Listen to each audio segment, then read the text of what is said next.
इस मूवी की कहानी की शुरुआत अलिथिया से होती है। अलिथिया एक नैरेटोलॉजिस्ट है, यानी एक ऐसी इंसान जो किसी भी कहानी को गहराई से समझती है और उसे स्टडी करती है। वो कहानी के पैटर्न्स को एनालाइज करती है और उनके मीनिंग्स को समझने की कोशिश करती है। उसका काम ये जानना है कि इंसान कहानियां क्यों बनाता है, क्यों सुनता है और क्यों उन पर विश्वास करता है। ये काम शायद थोड़ा अलग लगे, लेकिन अलिथिया को इसमें मजा आता है। अलिथिया की जिंदगी बहुत सिंपल है। वो एक अकेली लेडी है और अपनी सिंगल लाइफ को लेकर काफी कंफर्टेबल है। वो किसी रिलेशनशिप में भी नहीं है और उसे ऐसा लगता है कि उसे किसी की जरूरत भी नहीं है। उसे लगता है कि उसने अपनी लाइफ को इस तरह से डिजाइन किया है कि वो पूरी तरह से सेटिस्फाइड है। कहानी में ट्विस्ट तब आता है जब अलिथिया एक एकेडमिक कॉन्फ्रेंस के लिए इस्तांबुल जाती है। इस्तांबुल, जिसे इतिहास और कहानियों का शहर कहा जाता है, अलिथिया के लिए एक खजाने से कम नहीं है। यहाँ की गलियां, बाजार और आर्किटेक्चर खुद में एक अलग ही कहानी बताते हैं। कॉन्फ्रेंस के दौरान अलिथिया को थोड़ा फ्री टाइम मिलता है और वो इस्तांबुल की फेमस मार्केट में घूमने निकलती है। इस्तांबुल की ये मार्केट रंग बिरंगी, भीड़ भाड़ वाली है और पूरी तरह से अलग दुनिया सी है। यहाँ हर दुकान में कोई ना कोई पुराना और रहस्यमय सामान रहता है, जैसे कि पुराने लैंप्स, बॉक्सेस और ज्वेलरी। अलिथिया एक छोटी सी एंटीक शॉप में जाती है। ये शॉप बाकी शॉप से अलग है। इसमें थोड़ा अंधेरा सा है और ये थोड़ी रहस्यमय सी है। यहाँ पर उसे रखी हुई एक पुरानी, धूल भरी और थोड़ी अजीब सी बॉटल नजर आती है। वो बॉटल उसे काफी अच्छी लगती है। उसका डिजाइन भी अलग है और ऐसा लगता है कि ये बहुत पुरानी टाइम की चीज है। जब अलिथिया उस बॉटल को खरीदती है तो सिर्फ उसे एक सजावटी सामान की तरह देखती है और उसे घर ले आती है। ये बॉटल धूल भरी और पुरानी होती है, इसलिए अलिथिया इसको साफ करने का फैसला लेती है। वो इसे सिंक के पास ले जाती है और पानी के नीचे रखकर घिस कर साफ करने लगती है। जैसे ही अलिथिया बॉटल को साफ करती है, अचानक कुछ अजीब होता है। बॉटल में से हल्का सा धुआं निकलने लगता है। वो पहले डर जाती है और बॉटल को नीचे रख देती है, लेकिन धुएं का आकार बढ़ता जाता है और देखते ही देखते वो पूरे कमरे में फैल जाता है। इस धुएं के बीच से एक बहुत बड़े आकार का कुछ नजर आता है। यह कोई और नहीं बल्कि एक जिन है जो हजारों सालों से इस बॉटल में कैद था। जिन का आधा शरीर धुएं से बना है और वो बहुत रहस्यमय है और किसी पुराने रूह की तरह है। इस पावरफुल और बड़े जिन को देखकर अलिथिया कुछ टाइम के लिए चौंक जाती है। कुछ देर बाद जिन अपनी भारी आवाज में अलिथिया से कहता है, तुमने मुझे इस बॉटल से आजाद किया है। तुम्हारे पास 3 इच्छाएं हैं। जो भी तुम चाहोगी मैं उसे पूरा करूंगा। अलिथिया, जो बहुत प्रैक्टिकल इंसान है, यह सब देखकर कंफ्यूज हो जाती है। उसे जिन की बातों पर विश्वास नहीं होता और उसका रिएक्शन ये होता है कि वो बोलती है, ये सब मजाक है ना। जिन और 3 इच्छाओं वाली बातें सिर्फ कहानियों में ही होती हैं। जिन मुस्कुराता है और कहता है, यह कोई मजाक नहीं है। मैं एक असली जिन हूँ और मैं तुम्हारी 3 इच्छाओं को पूरा करने के लिए यहाँ हूँ। लेकिन याद रखना, ये तुम्हारे दिल की बहुत सच्ची और गहरी इच्छाएं होनी चाहिए। अब यहाँ से कहानी की मेन स्टोरी स्टार्ट होती है। अलिथिया को मनाने के लिए जिन उसे अपनी 3000 साल पुरानी जिंदगी की कहानियां सुनाना शुरू करता है। हर कहानी में इमोशंस, धोखा, प्यार और तड़प है। जिन अपनी पहली कहानी शुरू करता है। ये कहानी रानी शेबा के बारे में है। शेबा एक अद्भुत रानी थी। वह अपनी सुंदरता, दिमाग और शक्ति के लिए जानी जाती थी। शेबा एक शक्तिशाली साम्राज्य की रानी थी और उसकी पहुंच दूर दूर तक फैली हुई थी। शेबा इतनी खूबसूरत थी कि उसे देखने वाले हैरान रह जाते, लेकिन उसकी असली ताकत उसका दिमाग था। वह एक ऐसी रानी थी जो केवल अपनी सुंदरता पर डिपेंडेंट नहीं थी और उसकी प्रेजेंस और डिसीजन मेकिंग उसे बहुत ही खास बनाते थे। जिन, जो अपनी जादुई दुनिया में रहता था, पहली बार शेबा को देखता है तो वो तुरंत ही उसके आकर्षण में बंध जाता है। इस जिन का प्यार किसी साधारण इंसान जैसा नहीं था। उसका प्यार बहुत ही गहरा और पूरी तरह से सेल्फलेस था। इसलिए वह शेबा के हमेशा करीब रहना चाहता था, लेकिन उसके फैसलों को सम्मान देते हुए। शेबा की जिंदगी तब बदलती है जब उसे राजा सोलोमन का पैगाम मिलता है। सोलोमन एक महान राजा था जो अपनी दिमाग, ज्ञान और जादुई शक्तियों के लिए फेमस था। वह एक ऐसा इंसान था जो एक अच्छा लीडर था और अपने टाइम का सबसे बड़ा विद्वान था। राजा सोलोमन शेबा के बारे में हमेशा बहुत अच्छी बातें सुनता है, इसलिए एक दिन शेबा से मिलने का फैसला लेता है। मिलने के बाद सोलोमन शेबा की ब्यूटी और पर्सनैलिटी से इम्प्रेस हो जाता है और उससे शादी करना चाहता है। जब सोलोमन शेबा से मिलता है तो वह अपने दिमाग और पर्सनैलिटी से उसे भी इम्प्रेस कर देता है। इसलिए शेबा अब सोलोमन की पर्सनालिटी से बहुत अट्रैक्ट हो जाती है। सोलोमन न केवल एक चालाक राजा था, बल्कि उसके पास जादुई शक्तियां भी थी। उसने शेबा के सामने अपनी सभी शक्तियों का प्रदर्शन किया।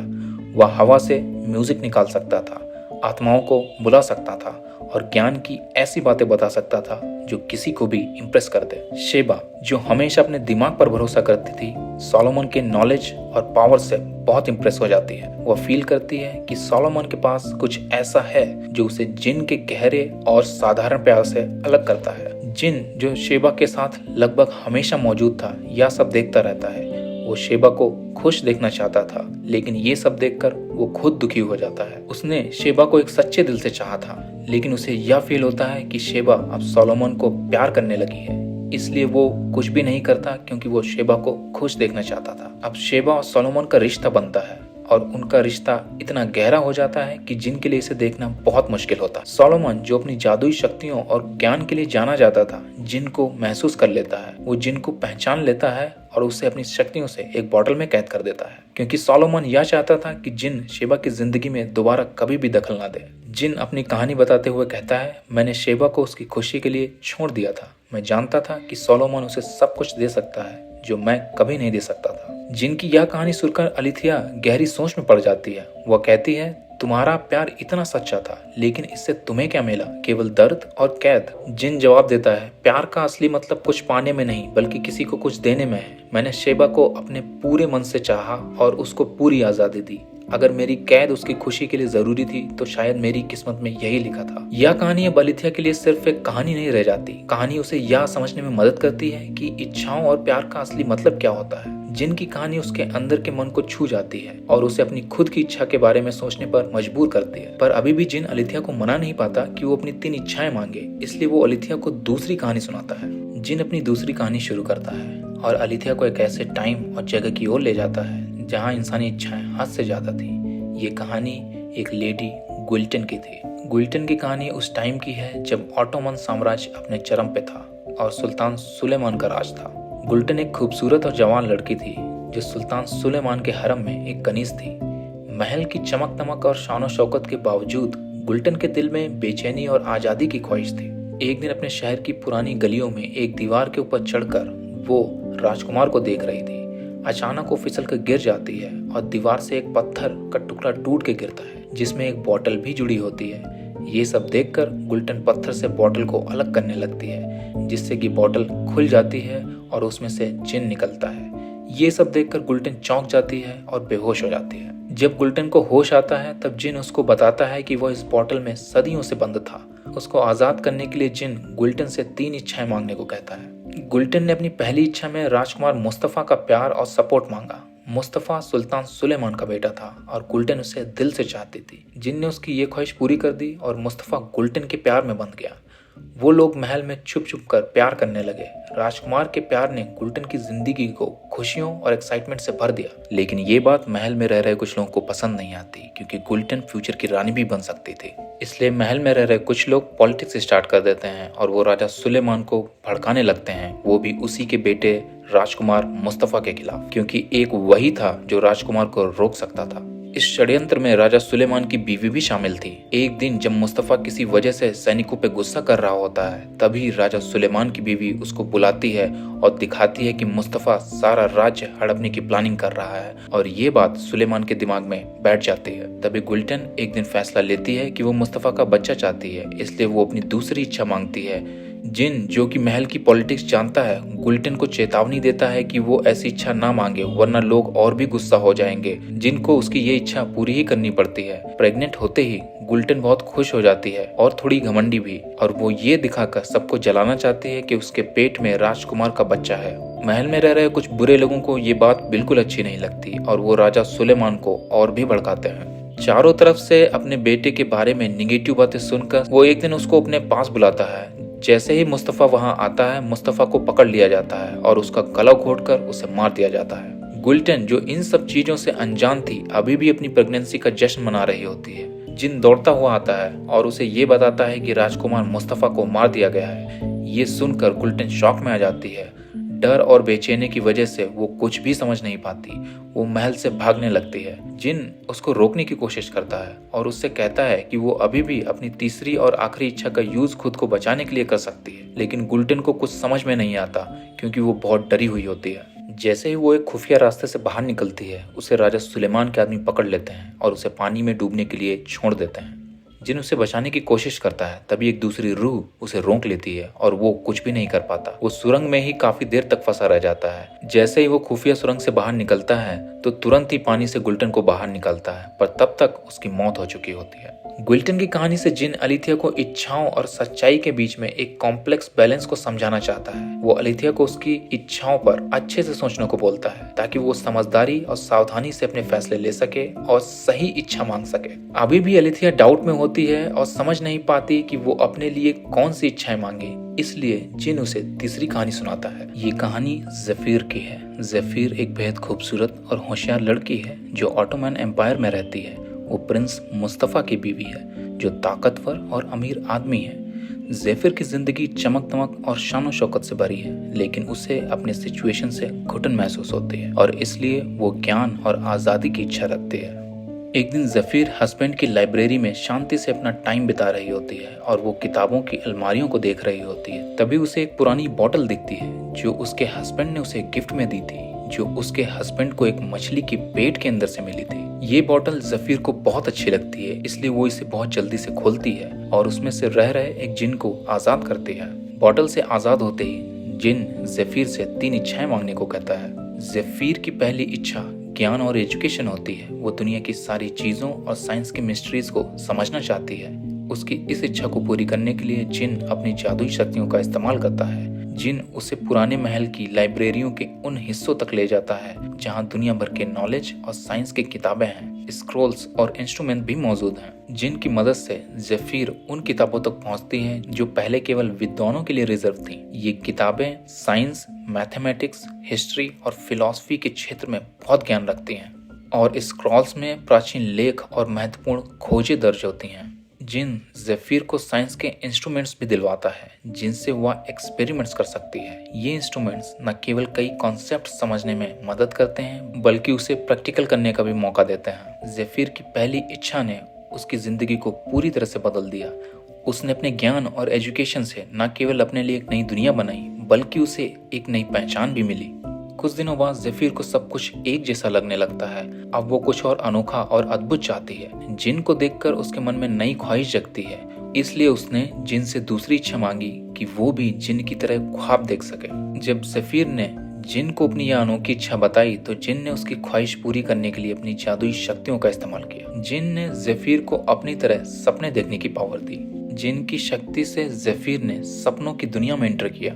यह दुनिया साधारण सपनों से बहुत अलग थी। यहाँ सब कुछ बहुत असली लगता था। जिन की तरह सपने देखने का मतलब यह था कि ज़फीर खुली आंखों से केवल रात के अंधेरे में ही नहीं बल्कि जागते हुए भी सपने देख सकती थी। ज़फीर की दूसरी ख्वाहिश ने उसकी जिंदगी को पूरी तरह से बदल दिया। अब ज़फीर और जिन बहुत सारा टाइम एक साथ बिता चुके होते हैं। जिन ज़फीर से प्यार करने लगता है क्योंकि जिन ज़फीर के नॉलेज और पैशन से बहुत इम्प्रेस था। तो जब ज़फीर अपनी तीसरी इच्छा मांगने ही वाली होती है तो जिन उसे रोक लेता है क्योंकि वो उसकी सारी इच्छा पूरा करके उसे खोना नहीं चाहता। पर इस सिचुएशन को ज़फीर बिल्कुल अलग तरीके से देखती है। उसे लगता है कि जिन उसे कंट्रोल कर रहा है, जैसे सोसाइटी और उसका हस्बैंड आज तक ज़फीर को कंट्रोल करते आए हैं। इस बात से ज़फीर का गुस्सा बढ़ता ही जाता है। ज़फीर बहुत देर तक जिन पर चीखती और चिल्लाती है।